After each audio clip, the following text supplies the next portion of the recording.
This is the Bartholomew Town Podcast. Okay, season 5 of the Bartholomew Town Podcast is here. Here we go. Great to be back with everybody. I missed all of you. It's been kind of a long month away from all this business, and a nice respite, kind of a lot of things going on behind the scene. I'll be sharing more of that as season 5 progresses. But certainly over the past weekend, and really since Congressman Langevin announced that he will not be seeking re-election, things have been nuts in Rhode Island politics. I mean, I don't know if you've been paying attention. First with, the rumor mill that Joe Shekarchi, the Speaker of the House, was going to run for the seat being vacated by Congressman Langevin. That was floating around. He certainly was the favorite, if you will. And then last week, he decided not to do so. So that opened up the floodgates for just about everybody and anybody who ever wanted to become a congressperson to say, okay, this is my shot. And over this past weekend, there was all this jostling and rumors.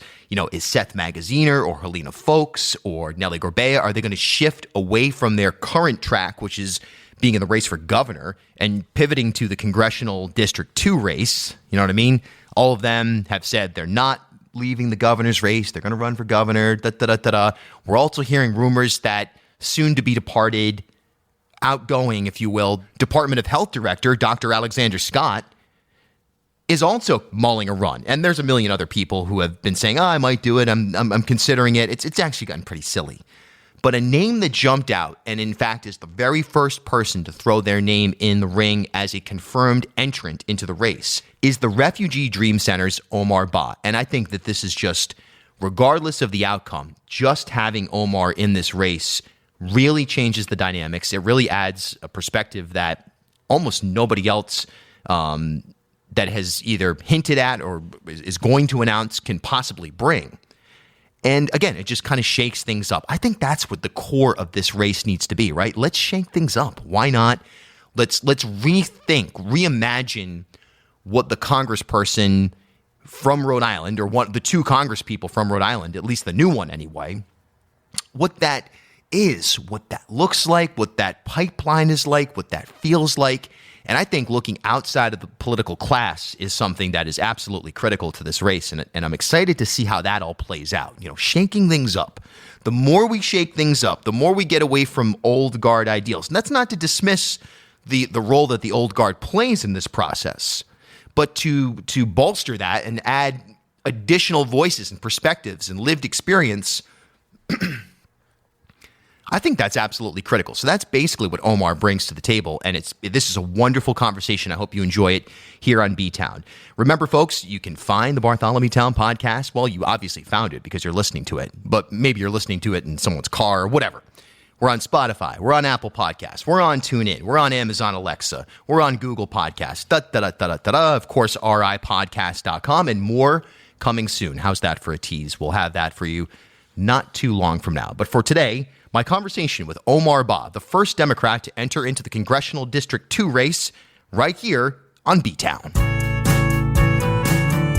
All right, so we're coming out of a weekend that was weird. It was almost too much. Let's be honest about it. And it's sort of the side of politics that people don't like, when you get a sense that one of the two major political parties is kind of handpicking who they want to run, or kind of like, oh, well, it's up to a candidate of prominence, quote unquote, to decide whether or not they want to take a stab at a certain race, or if they prefer a different one. It's like, it's this political class inside baseball environment that has been playing itself out. And that's with respect mostly to Treasurer Magaziner and Helena Folks, who is the former CVS executive that is, each of them running for governor, to a far lesser extent, Secretary Gorbea.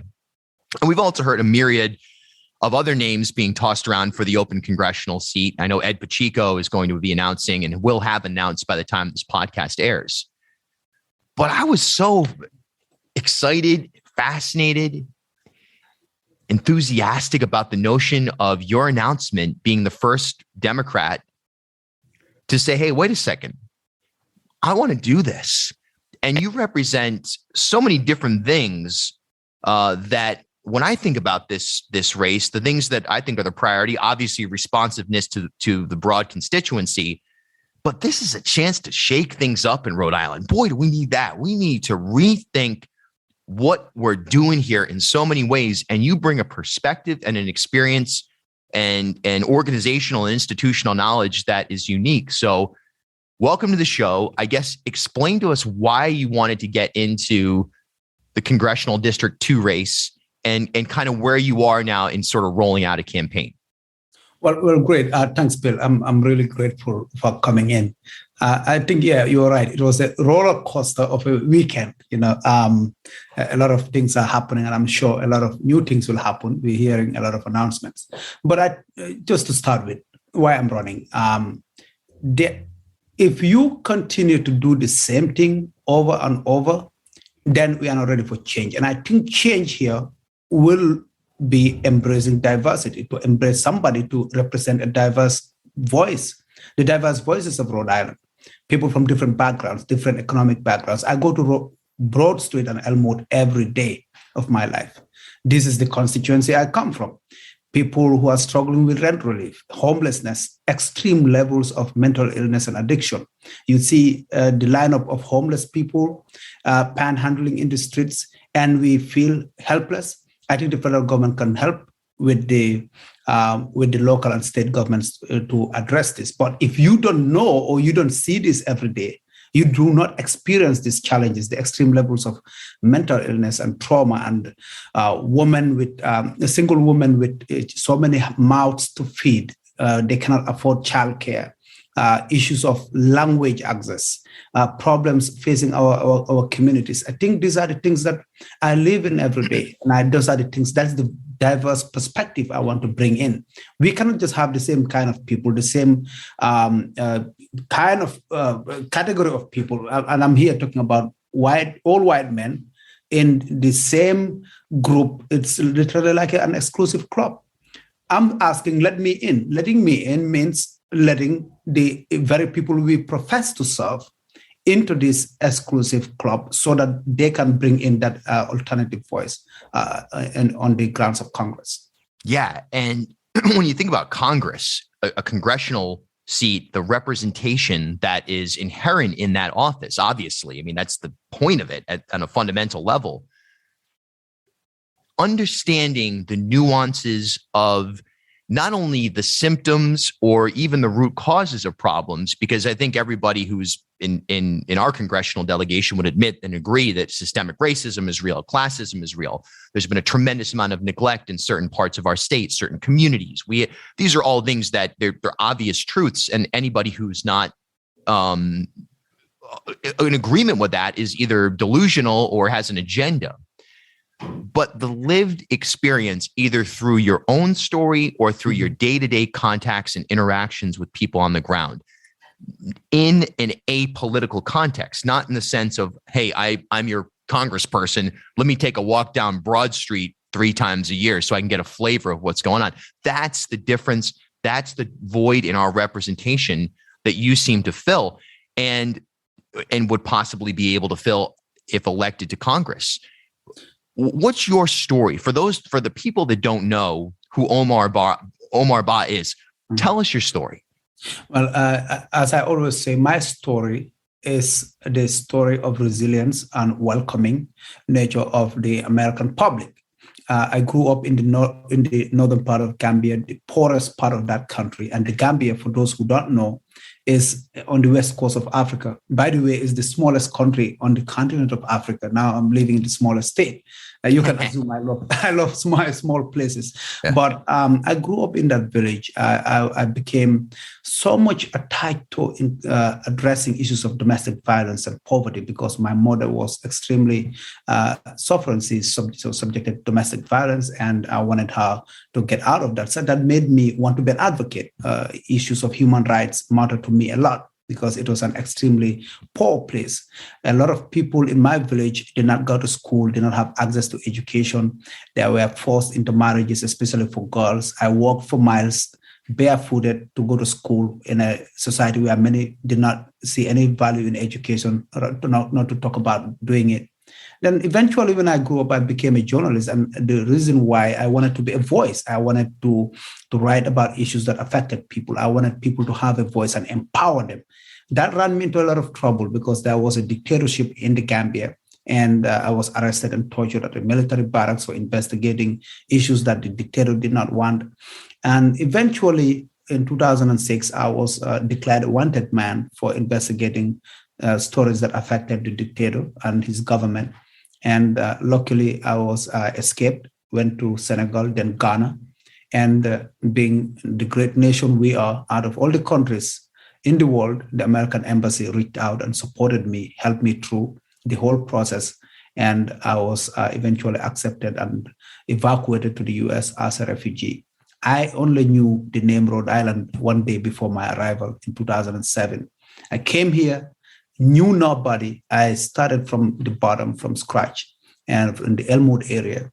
No family, no friend. I met amazing Rhode Islanders, Americans who welcomed me, gave me home and hope and opportunities when I was seriously distressed and challenged and struggling to understand my new world and not knowing, lo and behold, this was my new home, and a home it became. I was supported to reunite with my family, start a family. I have two boys that were born here.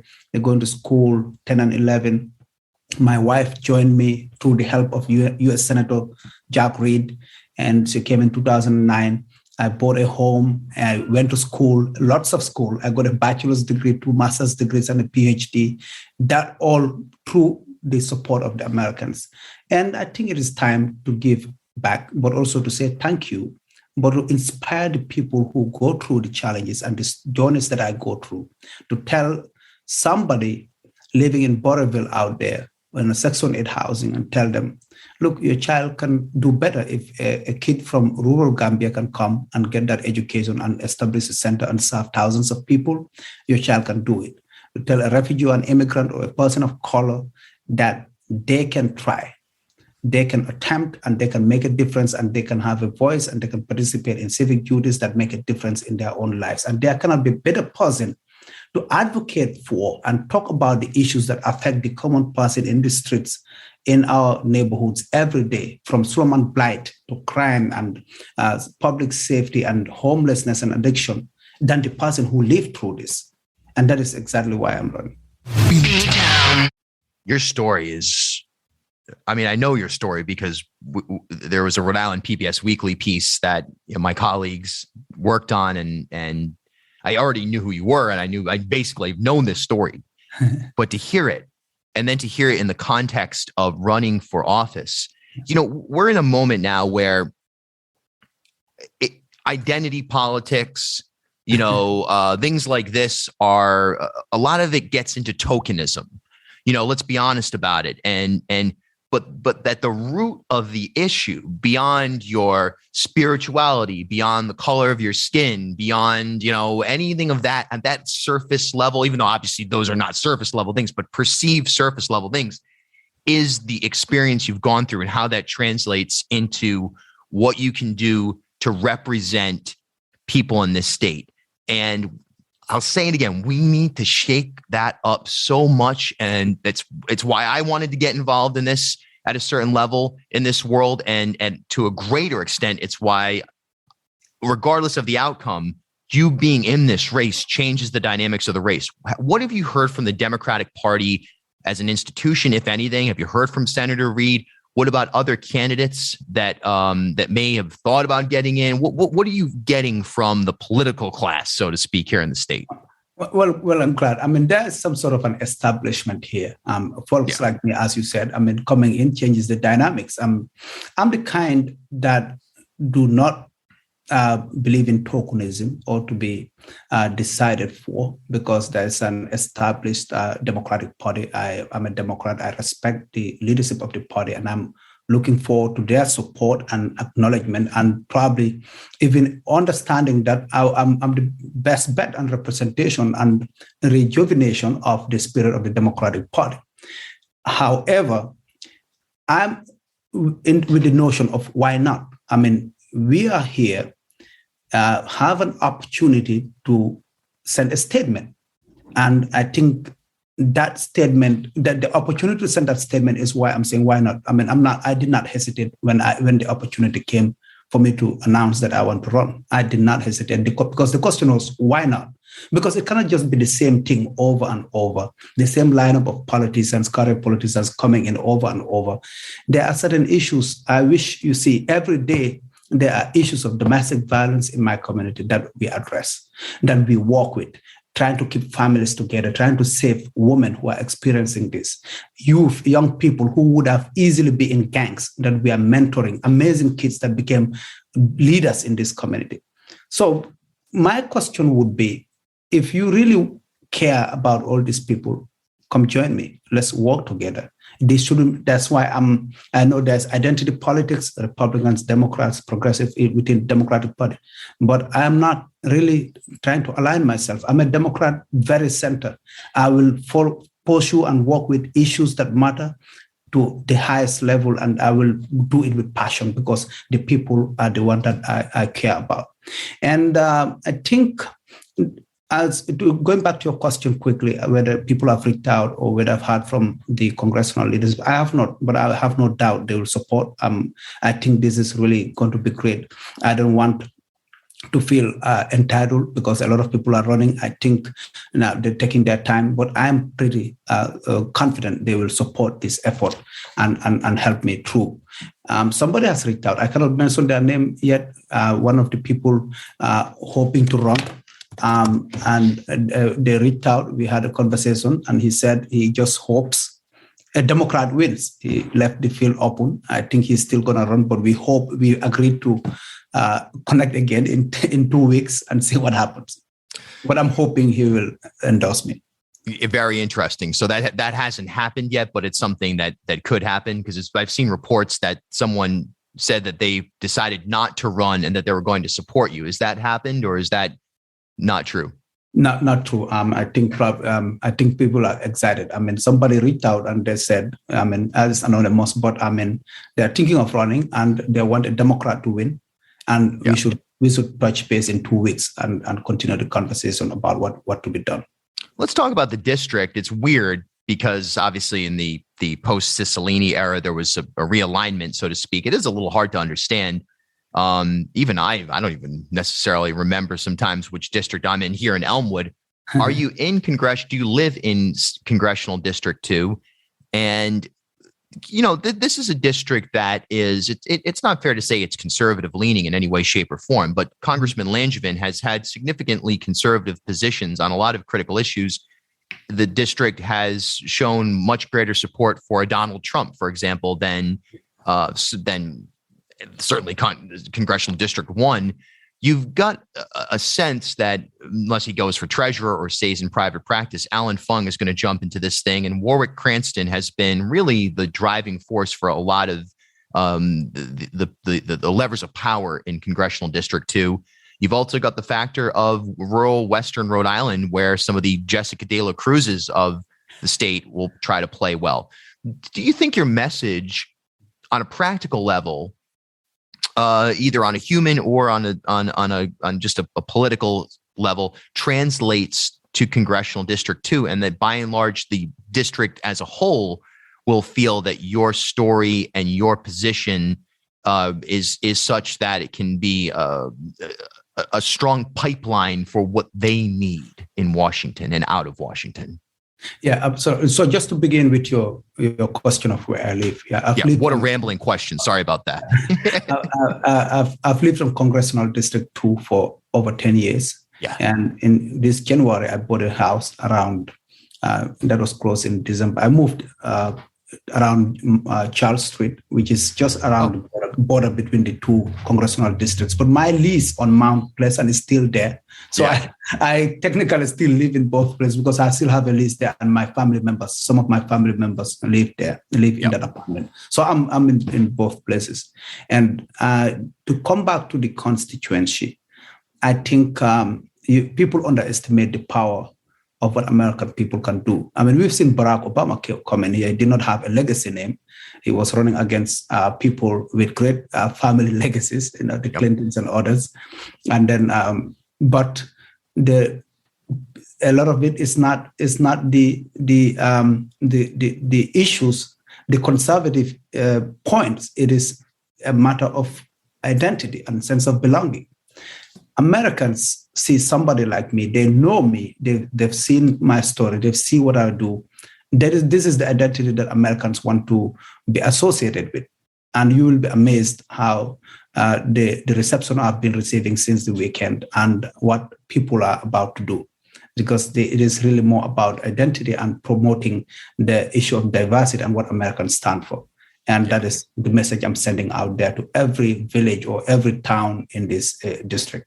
Yeah, that's fascinating that's the driving force, because it's something that arguably hasn't been the driving force of a congressional or Senate race here in Rhode Island in my lifetime, frankly. And it's something that we need, and something you see in other places. I mean, having lived in New York for a decade, I mean, that's part of the experience there in New York City and Brooklyn. I mean, it's a totally different beast, but it doesn't have to be. There's positions that people on the left have criticized Congressman Langevin on. One of them was his stance on abortion, which he's changed in the last few years, or last year, actually.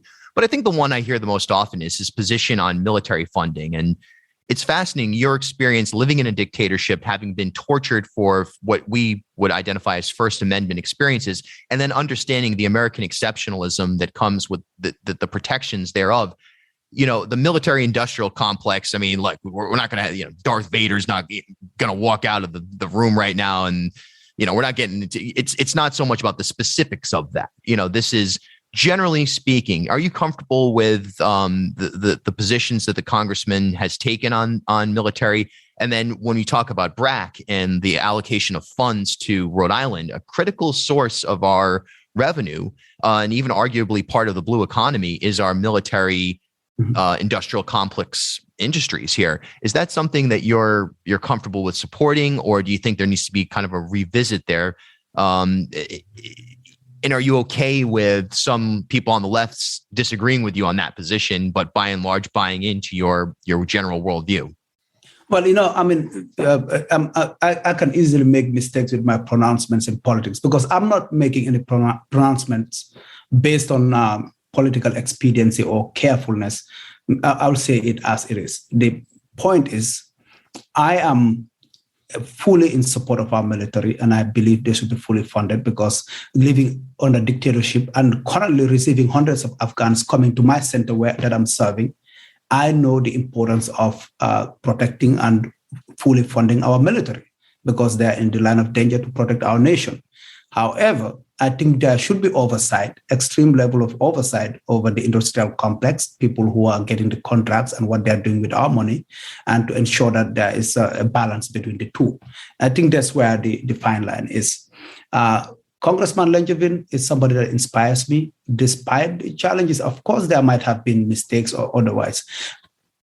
Clear case of example, let's talk about the refugee or immigrant population legislations. A couple of years ago, he voted against a law that promoted refugee resettlement. But later he changed his mind and came. Personally, we had a conversation. He had a change of heart to support the process. So there's nothing pedantic and perfect about politics. I think the genuineness and the issue of caring about the people you see in your community is what matters. I'm really not afraid of making mistakes. I just want to make an effort and try and represent the people that we serve. During the pandemic, we had a lot of problems. We had press conferences every day, professionals, and the leaders of our state having press conferences every day saying, oh, go to this, call this number, you have COVID tests. People in my community, and when I say in my community, I mean the poor people, working class people, not only immigrants and refugees, could not access the testing sites. They would call a number, you'll spend an hour on a phone number. That our state leaders were on press conferences every day providing that number. They couldn't access it. They couldn't have the vaccine. They didn't know where to go. There were every efforts. So these are the kinds of challenges that people go through every day. Months later, when the people who are educated enough, who can access those things, are done, that is when the people in the communities of color or people in poor communities can access it. Is that how public health is supposed to work, especially during a pandemic? I bet a lot of our leaders don't know these things, but me, who lives in the community, who lives through it, I know this, I live it. And I think that is why we need that kind of voice in Congress, because there are certain nuances the person that lives it must be there to see it. Yeah. Absolutely. The lack of testing in certain communities, and more importantly, or particularly, translation, transportation, brick and mortar sites. This was an outrageous breakdown in our state happening before our eyes on a daily basis in certain zip codes with certain people. There was a classist rollout of testing. There was a classist rollout of the vaccination process. And it even to many extents, it continues today. And it's outrageous. And it is not going to be corrected until people who have lived that experience are in positions of influence, whether inside or the political sphere directly or in that orbit. That's just one nuanced example that, and by the way, it's not exclusively in the urban core.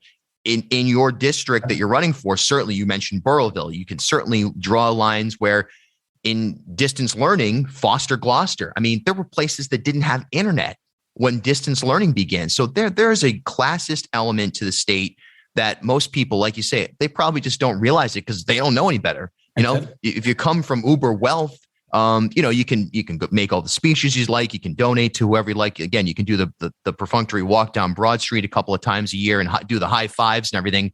It's the lived experience. So bringing that to the table is going to elevate this race to a place of substance that is likely impossible to get to without you. My last question, and I appreciate your time because I know we just went over a little bit from what we discussed, but one quick one: campaign infrastructure. You feel good about that? You can raise money. You can get out there. This is winnable in your mind. I think this is absolutely winnable. I'm asking for the support of everybody, especially Democratic leadership and those trying to run from the Democratic Party. Please come and support me. This is the voice of conscience that we can all come to a consensus on and make it happen. As I said, I'm not a politician. I don't have that experience. I have a lot of people reaching out to volunteer, to help. It's been really an amazing show of support, outpouring show of support. So we're building the infrastructure, and then eventually we'll start announcing all the processes and the material and where we stand on the issues. Omar Bah, running for Congress in Congressional District 2 here in Rhode Island. And hey, it's underway. It's going to be an interesting part of our already exciting, if you're into politics, year here in Rhode Island. And I look forward to seeing where your campaign goes, because I really do believe that it elevates the conversation a great deal. Great. Thank you so much, Bill. Rhode Island's podcast of record, B-Town. At HealthSource RI for Employers, we provide access to health insurance to more than 1,100 local businesses and nonprofits, and 96% of them renew through us every year. Maybe it's our choice of 19 different health plans, our 10 years of customizing solutions, or our one local team of dedicated experts helping employers find quality health insurance. See how our numbers stack up for you. Learn more at healthsourceri.com/employers.